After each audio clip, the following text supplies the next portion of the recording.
chers amis.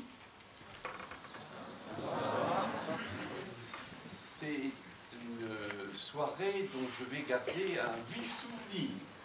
C'est la première fois que je me promène en chaise roulante. Comme quoi, vous voyez, tout arrive. J'ai une sciatique très méchante qui dure depuis maintenant 3 semaines. Logiquement, j'aurais dû annuler cette soirée, mais je n'avais pas envie de ne pas être parmi vous ce soir. Et puis, quand j'étais jeune, j'avais un tempérament assez fougueux, je crois que je l'ai conservé.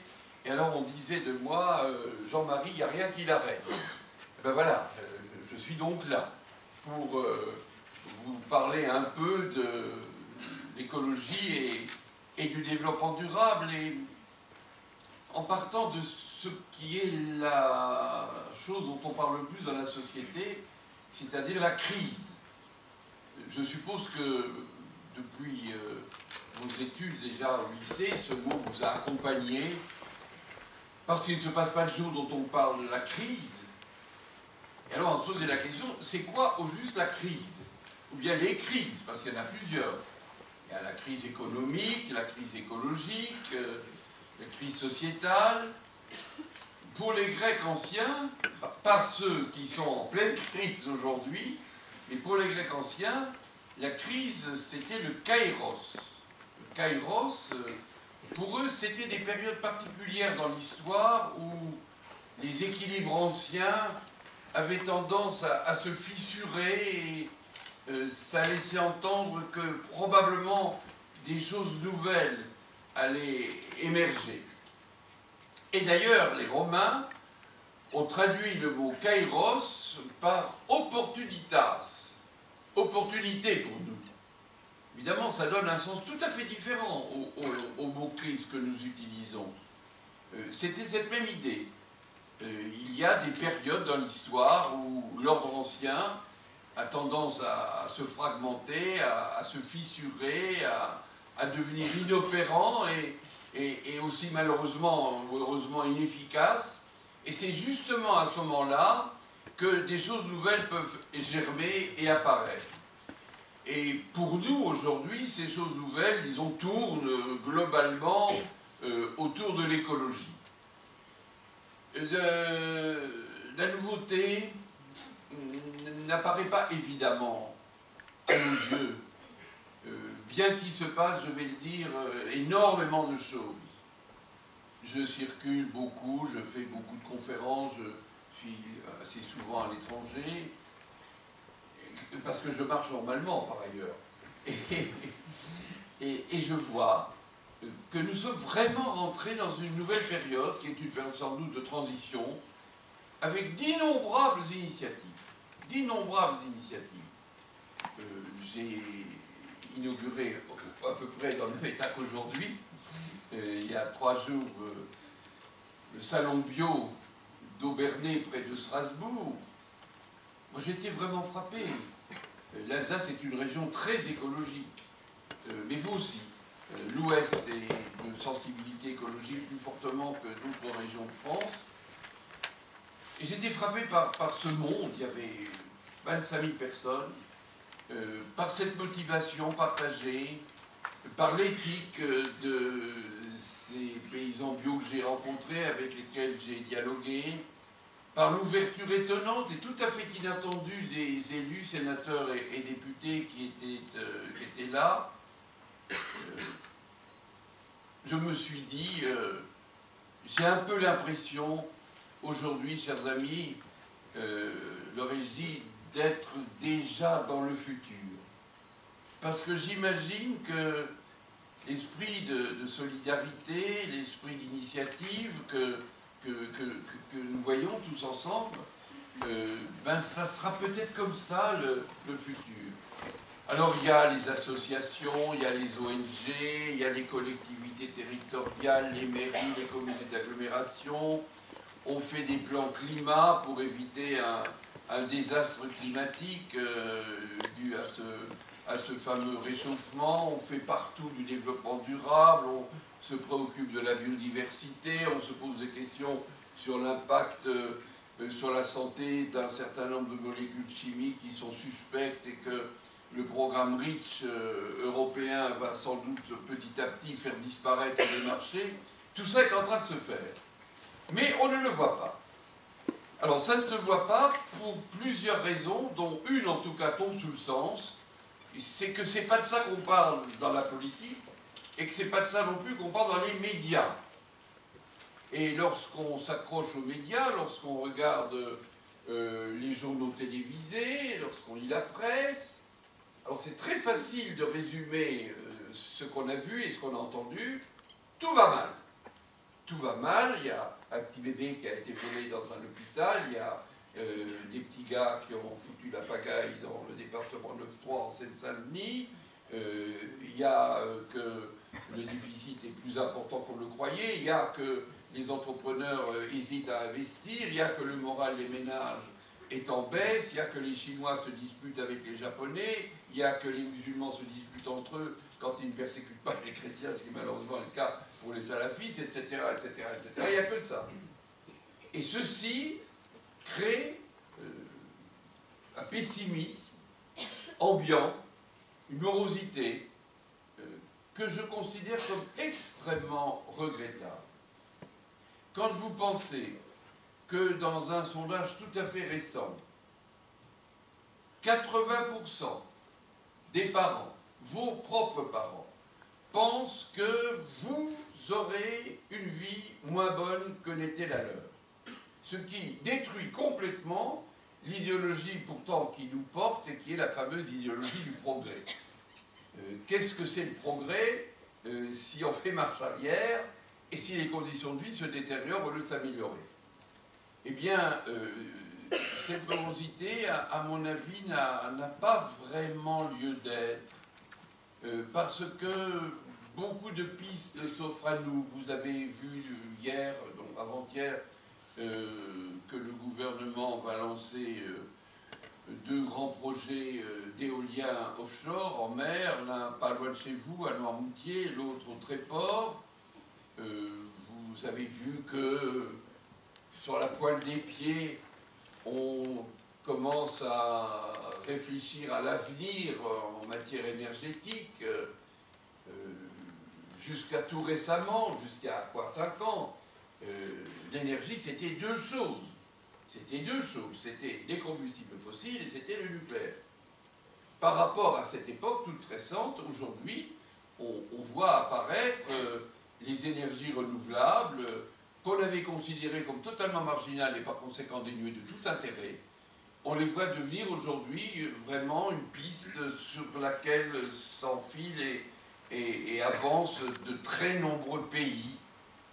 Il y a des pays comme le Danemark ou comme l'Allemagne. Moi j'habite à 15 km de Schengen, dont on vous parle sans arrêt. C'est ce petit village au bord de la Moselle, à la frontière allemande, française et luxembourgeoise, où a été signé le traité permettant la libre circulation en Europe et qui a fait disparaître les douanes. Et je vois dans ce pays voisin, en Allemagne, combien les motivations et les engagements écologiques sont partagés et puissants. J'ai passé 15 jours l'année dernière là-bas. C'est très étonnant, vous savez, les conversations ne sont pas les mêmes. C'est un autre pays. C'est un pays ami, mais c'est un autre pays. Et bien là, on parle sans arrêt d'écologie, de protection de la biodiversité, de commerce équitable, de tous ces thèmes que vous connaissez bien sûr aussi bien que moi. N'oublions pas que ce pays avait lancé et a vécu sur le concept de l'économie sociale de marché et pas l'économie ultralibérale à l'anglo-saxonne. Et ces pays qui sont nos voisins dans l'Europe nous traînent en avant. Et c'est parce qu'ils sont là que nous avons décidé, par exemple, pour un chiffre précis, qu'en 2020, nous réduirons de 20% nos consommations énergétiques, nous diminuerons de 20% les dégagements de gaz à effet de serre et nous augmenterons de 20% les énergies renouvelables. Donc il se passe beaucoup de choses. Et je reviens aux médias parce que je voudrais vous proposer une anecdote toute récente. Il y a eu Rio plus 20. Moi, je vous défie de me dire si vous savez ce qui s'est passé à Rio plus 20. Rio plus 20, c'est donc Rio 2012, alors que la première grande messe onusienne, c'était Rio 92. Les médias ont totalement squeezé cette rencontre internationale. Totalement. Et on a eu le sentiment qu'il ne s'était rien passé du tout. Alors que, peut-être vous en souvenez, à une autre grand-messe onusienne sur le réchauffement climatique à Copenhague, il y avait eu une médiatisation extrême. Vous ne pouvez pas ne pas vous souvenir de ce fameux Copenhague dont on parlait matin, midi et soir, et qu'on considérait que si ce congrès onusien raté, ça serait quasiment le lendemain de la fin du monde. Copenhague a été vraiment raté, c'est vrai, mais il n'y a pas eu la fin du monde, puisque nous sommes là, que la fin du monde, vous le savez bien, c'est le 21 décembre prochain, où nous allons évidemment repartir dans l'éternité tous ensemble pour un avenir heureux. Eh bien, j'ai des amis qui ont été à Rio. Deux en particulier, l'un que vous ne connaissez sans doute pas, c'est Philippe Desbrosses, qui est un des pères de l'agriculture biologique, et puis l'autre, vous le connaissez, c'est Edgar Morin, qui publie beaucoup en ce moment, qu'on voit beaucoup à la télévision, et qui est pour moi un très, très cher ami.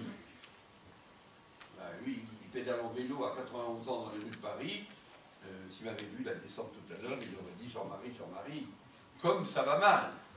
Ben, j'aurais dit non, Edgar, ça va bien. Il m'a téléphoné. Il m'a téléphoné de Rio et il m'a dit, tu sais, j'ai compris quelque chose. Il ne faut pas tout attendre de l'ONU. Parce que l'ONU a un problème. C'est qu'elle n'a pas de pouvoir. Elle a la capacité de stimuler des initiatives, de faire des propositions, mais elle n'a aucun pouvoir exécutif parce que le pouvoir, ça appartient aux États.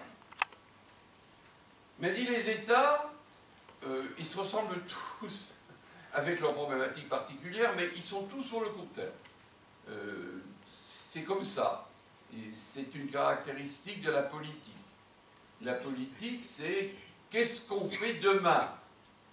Est-ce que demain, les rentiers vont être taxés davantage? C'est ce qu'on dit aujourd'hui. Demain, on dira autre chose. Après-demain, encore autre chose. On aura oublié ce qu'on a dit avant-hier. Ça, c'est la politique au jour le jour. Et bien, il m'a dit, par contre, tu sais, il faut qu'on compte sur la société civile.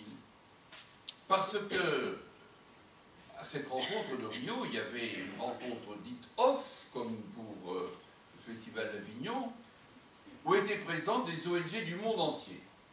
Il a dit, nous étions 35 000.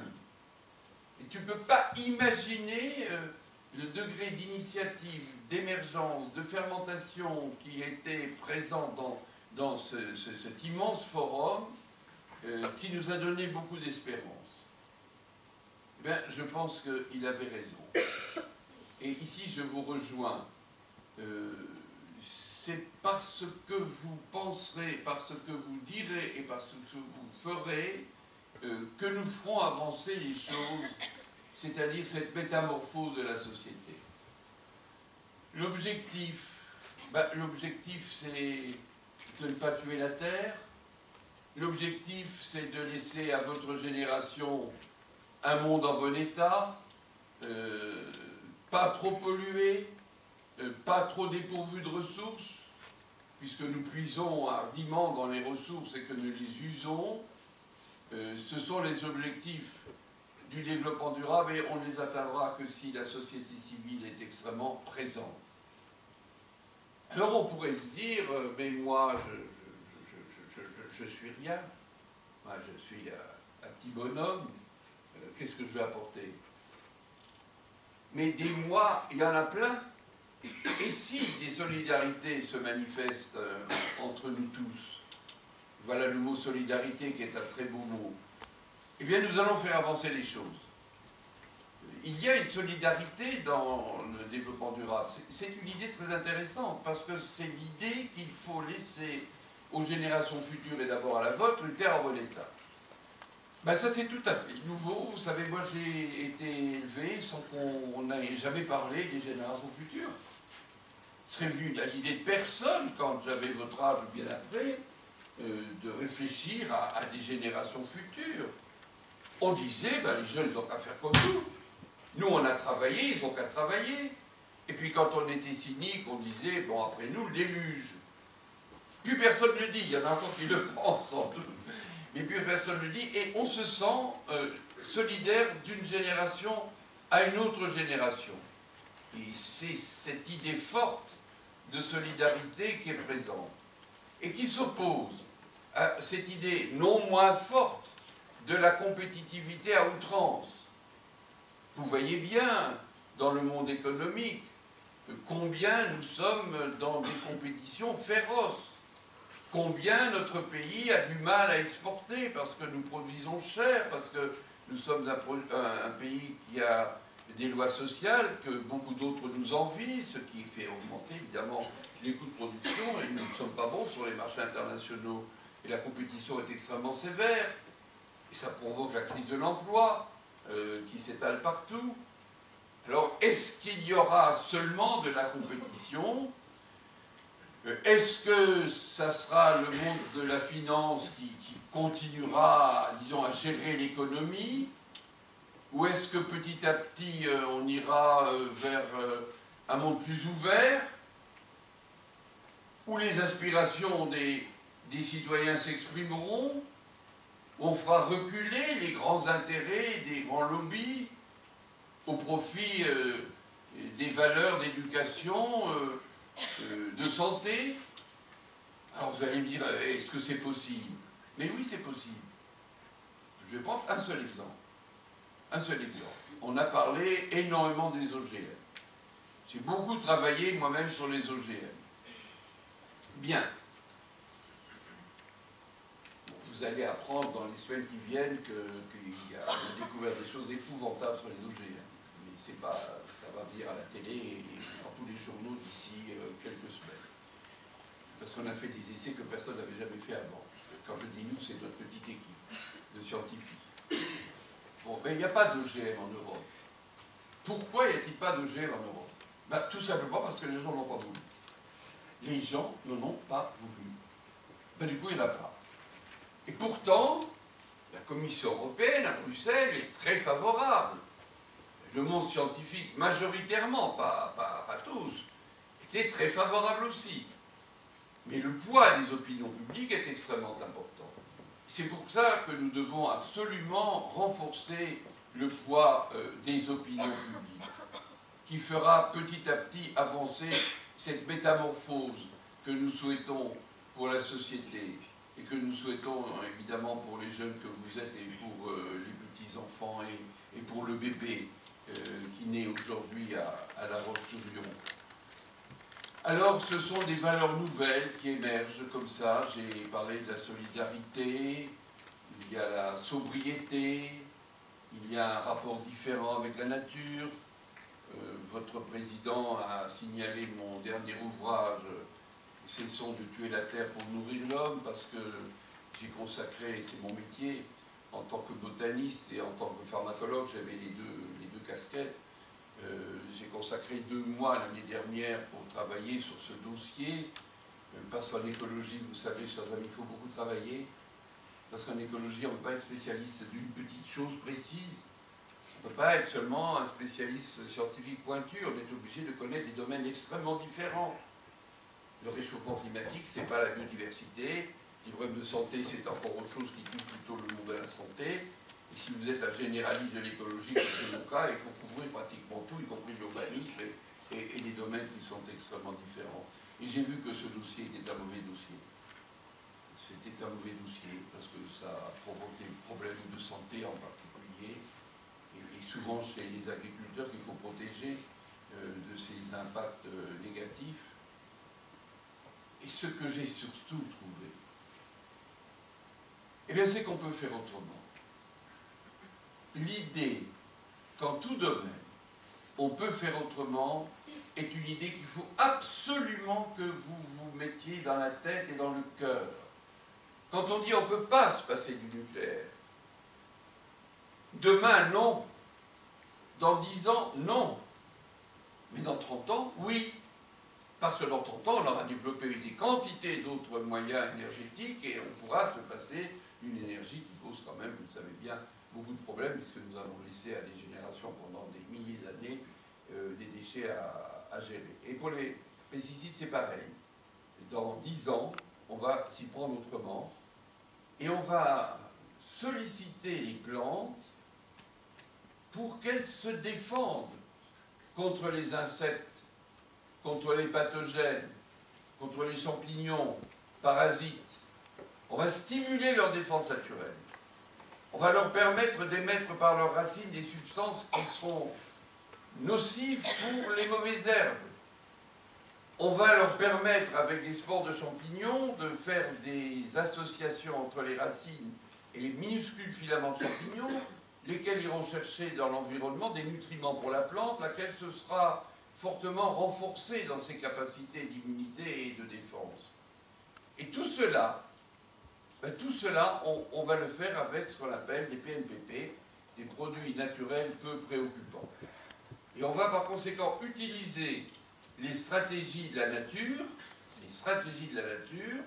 à notre profit et au profit des plantes. On n'ira plus vers les cides, herbicides, fongicides, insecticides, ça veut dire je tue les insectes, je tue les plantes, etc. On ira vers des produits pro, je défends, je permets à la plante de se défendre. Et on aura ainsi une relation tout à fait différente avec la nature. Et dans le monde médical, ça sera la même chose. On commence maintenant déjà, plus de l'autre côté de la frontière chez moi que chez nous en France, à utiliser des plantes qui ont comme propriété de stimuler les défenses naturelles. Lorsque on a par exemple une grippe, on va prendre bien sûr de l'aspirine, mais on va prendre aussi des plantes qui vont permettre à l'organisme de rebondir et de se défendre contre ces atteintes virales. Donc vous voyez que nous glissons petit à petit vers des stratégies tout à fait différentes de celles que nous connaissons aujourd'hui et qui toutes sont très porteuses d'avenir. Alors pour finir, faut-il nager dans ce terrible pessimisme ambiant? Mais je ne le crois pas. Vraiment, je ne le crois pas. Alors vous allez me dire, je suis chrétien, c'est vraiment dans mes tripes, et ça vous donne évidemment une force peut-être un peu plus grande, mais un autre avenir est possible. Ce que mon ami Morin appelle la métamorphose, c'est possible. Mais ça n'est pas possible sans vous. Ça n'est possible qu'avec vous, que par vous. Et j'aimerais vous dire, faites plutôt mieux que ce qu'a fait ma génération. J'ai été toute ma vie dans l'écologie. Nous avons créé un institut européen d'écologie à Metz en 1971. C'est l'année où le mot écologie a émergé. Vous savez que ce mot n'existait pas. Le mot pollution n'existait pas. Tous ces mots ont émergé il y a une quarantaine d'années. Et à travers ce long parcours que j'ai fait dans l'écologie, j'en arrive aujourd'hui à faire un bilan plutôt positif. Beaucoup de choses ont changé. On se pose des questions qu'on ne se posait pas avant.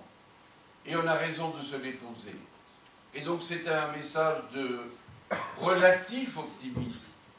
Optimisme que je voudrais vous laisser. Vous savez, souvent, l'écologie émet des messages catastrophistes.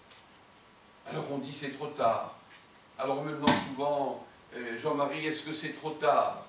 Alors je réponds toujours la même chose. Je dis c'est tard, mais c'est pas trop tard. Parce que si c'était trop tard, ben, je serais chez moi aujourd'hui. Je n'ai pas vu ici. Surtout dans l'état où je suis. Et je profiterai de ma retraite. Vous savez, profiter de sa retraite, c'est très bien. Il faut garder les feux de l'amour. Et vous vous réjouissez de savoir que les feux de l'amour vont durer jusqu'en 2076. Ils sont prévus pour durer 100 ans, un siècle. Ils ont commencé en 1976. Quelle consolation pour un retraité de savoir que les feux de l'amour ne l'abandonneront jamais. C'est comme une providence télévisée. On regarderait aussi Plus belle la vie, puis on joue au Scrabble, on fait des projets, parce qu'il n'y a pas de vie sans projet, il faut faire des petits projets. Alors on projetterait d'acheter un fauteuil stressless pour Noël, ce qui m'arrangerait bien, là, dans l'état où je suis maintenant. À Noël, je serai de nouveau galopant, enfin j'espère en tout cas. Voilà. Non, non, non, non, non. C'est très dangereux de profiter de sa retraite. Très dangereux. Mes bons copains, mon copain Gilbert, mon copain Pierre, que j'aime beaucoup, que j'ai été dans mes mêmes années de fac à Nancy, me disait Jean, écoute, viens avec nous, on va faire des croisières. Et les croisières, c'est très dangereux, les bateaux se coulent. Donc, il ne faut pas faire de croisière. Et on fait des voyages comme on faisait autrefois. Mais j'ai dit, Gilbert, je bosse, moi. Mais tu n'es pas raisonnable, tu ne profites pas de ta retraite. Ils sont morts tous les deux. Alors je me suis dit, surtout ne profite pas de ta retraite.